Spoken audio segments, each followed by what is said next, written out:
Chloroform पढ़ने के बाद आज हम लोग जानेंगे डाइक्लोरोमेथेन के बारे में, जिसे आप डाइक्लो के नाम से भी जानते हैं। डाइक्लोरोमेथेन या डाइक्लो।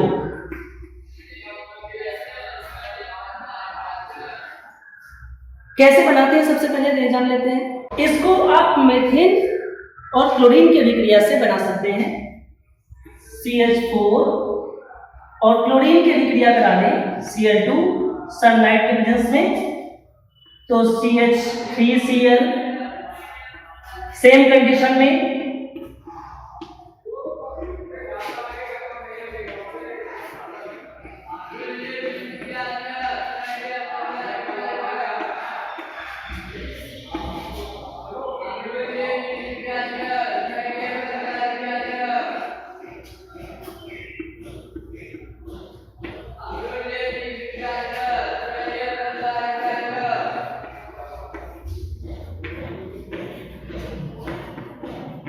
ये देखिए, ये रिएक्शन कंप्लीट होता है तो आपको पहले मेथिल क्लोराइड, डाइक्लोरोमेथेन और कार्बन टेट्राक्लोराइड और क्लोरोफॉर्म, ये चार चीजें मिलती हैं। इन चारों को हम प्रभाजी आसवन के द्वारा हम अलग कर लेते हैं।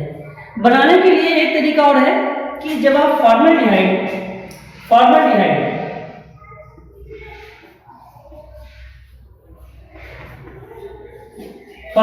को आप जब PCl5 के साथ रिएक्शन कराते हैं तब भी आपको डाइक्लोरोमेथेन मिलता है और Cl3 मिलता है। ये इतना यहाँ से आपको प्राप्त होता है। कहने का मतलब यहाँ पे डाइक्लोरोमेथेन बनाने के दो तरीके, एक तो मेथेन से बना सकते हैं और फॉर्मल्डिहाइड पर PCl5 की क्रिया से हम इसको प्राप्त कर सकते हैं। अब इसके हम कुछ इंपॉर्टेंट यूजेस पढ़ेंगे। पहली बात तो यह सॉल्वेंट के तौर पे यानी कि विलायक के रूप में इस्तेमाल किया जाता है। दूसरा, प्लास्टिकों को जोड़ने के लिए भी इसका इस्तेमाल हम करते हैं। प्लास्टिकों को जोड़ने के लिए चाय और कॉफी में एक पदार्थ होता है कैफीन। इस कैफीन को निकालने के लिए भी इसका इस्तेमाल किया जाता है। यानी डीकैफिनेशन के लिए भी इसका इस्तेमाल करते हैं हम डाइक्लोरोमेथेन का, यानी डाइक्लो। और इसका इस्तेमाल सिविल इंजीनियरिंग में पदार्थों के परीक्षण में किया जाता है।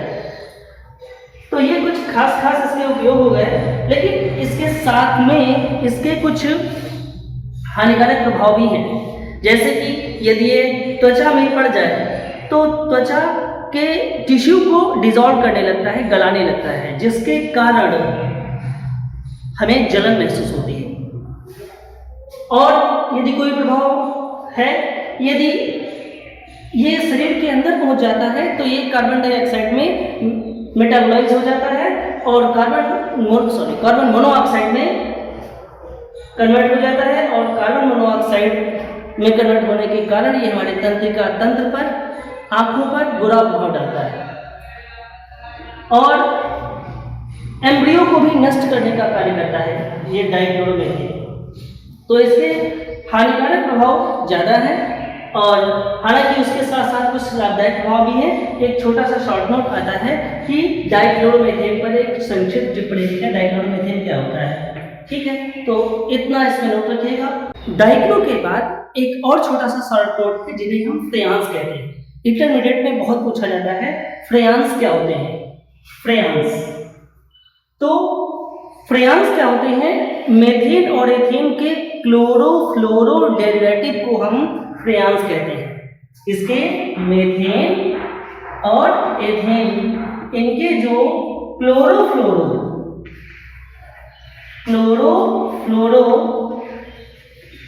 व्युत्पन्नों को यानी डेरिवेटिव को हम फ्रेयांस कहते हैं। कैसे बनाए जाते हैं पहले तो ये देख लें कि कैसे बनाते हैं।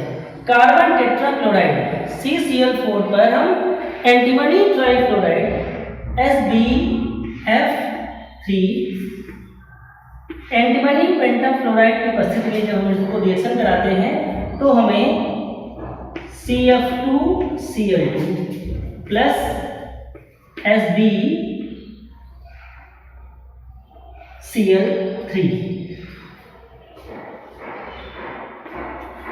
3 कर लें, यहाँ पे 3 कर लें, ये रिएक्शन बैलेंस हो जाएगा। ये 6 है F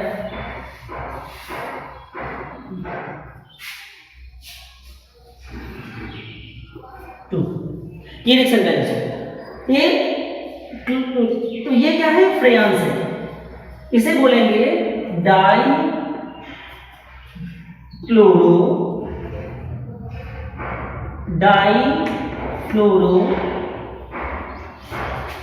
मेथेन, या इसे हम फ्रेयान कहते हैं। एथेन और मेथेन के क्लोरो व्युत्पन्नों को हम, डेरिवेटिव्स को हम क्या कहते हैं, फ्रेयान्स कहते हैं। ये इनका जो क्वथनांक होता है बहुत कम होता है, जैसे इसका फ्रेयान, इसका नाम है फ्रेयान भी कहते हैं। इसका जो क्वथनांक है वो -29.8 डिग्री सेल्सियस होता है, लेकिन इनका स्थायित्व बहुत ज्यादा होता है। ये लगभग 500 डिग्री सेल्सियस ताप पर ये स्टेबल होते हैं, स्थायी होते हैं, कहने का मतलब ब्रेक नहीं होते। और इनका क्वथनांक बहुत कम होने की वजह से इनको हम क्या करते हैं, प्रशीतक के रूप में रेफ्रिजरेटर में और एयर कंडीशनर सिस्टम में इनका हम इस्तेमाल करते हैं फ्रेयान्स का। लेकिन इसके साथ साथ में इनका जो वातावरणीय प्रभाव है वो दुष्प्रभाव डालता है। कहने का मतलब ये ओजोन डिप्लेक्शन के लिए मुख्य उत्तरदायी यौगिक होते हैं फ्रेयान्स। कार्बन डाइऑक्साइड एक ग्रीन हाउस गैस है, लेकिन कार्बन डाइऑक्साइड से भी ज्यादा खतरनाक होते हैं फ्रेयान्स। इनका ओजोन डिप्लेक्शन में बहुत बड़ा हाथ होता है। तो ये एक शॉर्ट नोट इनके बारे में है जो आप लोगों को ये भी याद रखना है। डाइक्लो के साथ साथ में फ्रेयान्स में एक शॉर्ट नोट, इतना याद रखेंगे सफिशिएंट है। Okay, thank you. If you like this video, please click subscribe to watch more such videos. Thanks for watching.